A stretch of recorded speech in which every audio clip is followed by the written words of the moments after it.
Hi hi Meenakshi.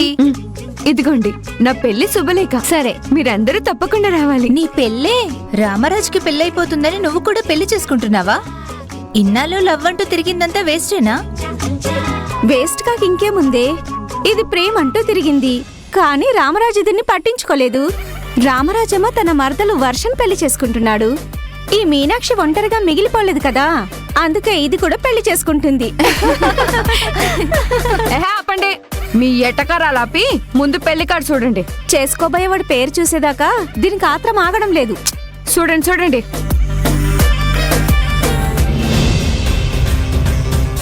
ఇదేంటి, రామరాజుతో నీకు పెళ్ళనుంది? ఇదే ముహూర్తానికి ఇదే మండపంలో వర్షాతో కదా రామరాజు పెళ్లి. మండపం అదే, పెళ్లి కొడుకు రామరాజే, కానీ పెళ్లి కూతురు మాత్రం నాను. వర్షతో పెళ్లి జరగదు, నాతోనే జరుగుతుంది. అవునా? అవును, మిస్ అవ్వకుండా పెళ్లికి రండి, మనోళ్ళందరినీ అట్టుకురండి. నవ్విన మీ నోళ్ళు మూత పడతాయి. రామరాజుతోనే నా పెళ్లి జరుగుతుంది. తప్పకుండా రండి. పదరా, ఇంకా చాలా మందికి ఇయ్యాలి. బాబాయ్ బాగున్నావా? బాగున్నానమ్మా, నువ్వెలా ఉన్నావు? రామరాజుతో నా పెళ్లి కుదిరింది, పిన్నిని తీసుకుని తప్పకుండా రండి. అలాగే బావా, అమ్మా. ఇదిగో నీకు కూడా. మా అక్క పిల్లల్ని తీసుకుని తప్పకుండా పెళ్లికి రండి, సరేనా? వస్తానులేమ్మా. రామరాజుతో పెళ్లి కాలేదని మీనాక్షికి పిచ్చి పట్టినట్టుంది. అందుకే అదే ముహూర్తానికి రామరాజుతో పెళ్లని శుభలేఖలు పంచుకుంటుంది.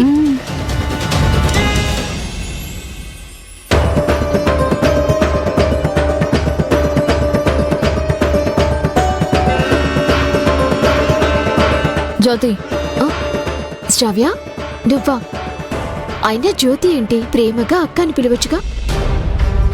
నేనేమి బంధాలు పెనవేసుకుని ప్రేమగా నీతో ముచ్చట్లు చెప్పడానికి రాలేదు. మరి ఇదిగో ఆ పేపర్ మీద సంతకం పెట్టు. ఏంటా పేపర్స్? ఎన్ఓసి. ఎన్ఓసీనా? దేనికి? No objection certificate. నువ్వు పెళ్లి చేసుకున్న రాజీవ్తో పూర్తిగా తెగదెంపులు చేసుకున్నావని, ఇక మీదట నీ భర్తతో నీకు ఎలాంటి సంబంధాలు గాని సంప్రదింపులు కానీ ఉండవని అందులో రాసుంది. దాని మీద సంతకం పెట్టు. దాని మీద సంతకం పెడితే నాకు నా భర్తకి ఎలాంటి బంధం కానీ సంబంధం కానీ ఉండదు, అంతేనా? అవును, అంతే. ఇప్పుడెందుకు ఇదంతా? రాజు భర్తగా నాకు మాత్రమే సొంతం కావాలి. నువ్వు తిరిగి రాకపోతే అదే జరిగేది, కానీ వచ్చావు. అయినా నా నిర్ణయంలో ఎలాంటి మార్పు లేదు. నువ్వు ఈ సంతకం పెడితే కోర్టు ద్వారా అఫీషియల్గా నేను రాజు భార్యగా హక్కుని పొందుతాను. ముందు సంతకం పెట్టు. అలా మాట్లాడతావేంటి చెల్లి?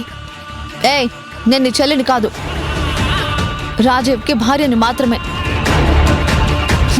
ప్రశ్నలు అనుమానాలు మానేసి మర్యాదగా సంతకం పెట్టు. సంతకం పెట్టాల్సిందే అంటావు?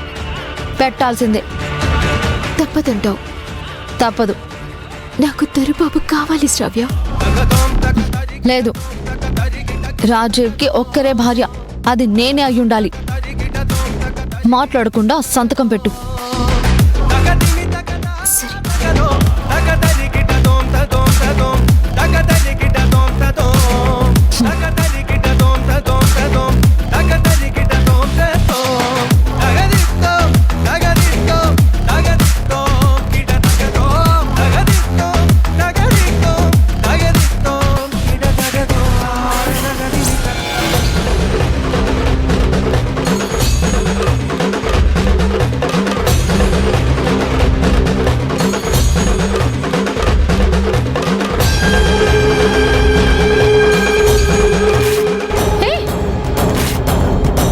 జ్యోతి, ఏం చేస్తున్నావు?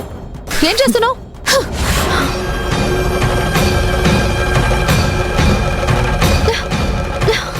చూడు, నేను దొరబాబుని వదిలిపెట్టను.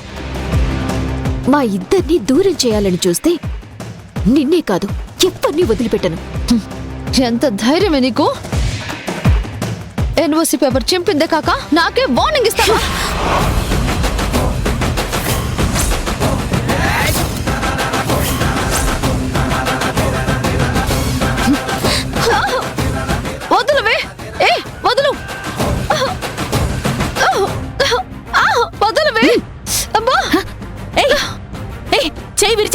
వదులు వదులు వదలమన్నానా? చాలా ఎక్స్ట్రాలు చేస్తున్నావు జ్యోతి. అప్పుడు నన్ను తోసావు, ఇప్పుడు శ్రావ్య చేతిని మెలిపెట్టావు. ఇది మంచిది కాదు. నేను కూడా అదే చెప్తున్నాను. నన్ను నా దొరబాబు నుంచి దూరం చెయ్యాలనుకోవటం మంచిది కాదు. అలా చెయ్యాలని చూస్తే గతంలో లాగా చూస్తూ ఊరుకోను. చెప్పాను కదా, వంచుల దాకా వెళ్ళొచ్చాను. నాకు నా భర్త తప్ప ఎవ్వరూ ముఖ్యం కాదు. తనతో కలిసి ఉండటానికి నేను ఎంత దూరమైనా వెళ్తాను. జాగ్రత్త.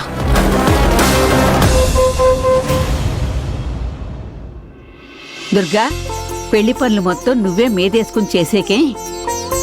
చాలా మంది ఉన్నారు కదా, వాళ్ళకు ఆ పనులు పురమాయించి నువ్వు సరిగ్గా చేస్తున్నారో లేదో చూడు చాలు. సరే అత్తయ్య.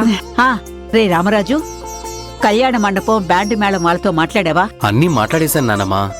వంటలు కూడా చాలా బావుండాలి. పెళ్లికి మాత్రం ఎవ్వరూ మిస్ కాకూడదు. చాలా ఏళ్ల తర్వాత జరుగుతున్న పెళ్లి కదా, అందరూ రావాలి. అవన్నీ మేము చూసుకుంటాం అత్తయ్య, మీరేం టెన్షన్ పడకండి.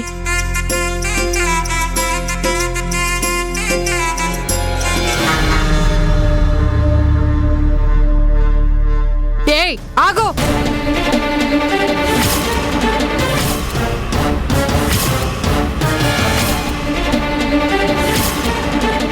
శుభకార్యం జరగబోతున్న ఇంట్లో నీలాంటి వాళ్ళకి ఇక్కడేంటి పని?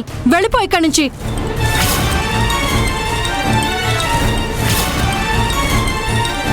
పెళ్లి పత్రికలు పట్టుకొచ్చినట్టుందమ్మా, రానివ్వు.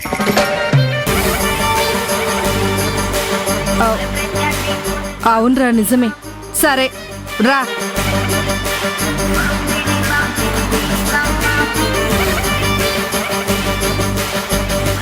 ఇవి నీ పెళ్లి శుభలేఖల మీనాక్షి?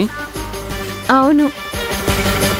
పోన్లే మీనాక్షి, ఇప్పటికైనా వాస్తవం తెలుసుకొని పెళ్లి చేసుకుంటున్నావు. నన్నే తలుచుకుంటూ ఎక్కడ కుమిలిపోయి నీ జీవితాన్ని నాశనం చేసుకుంటావో అనుకున్నాను. చాలా మంచి పని చేస్తున్నావు.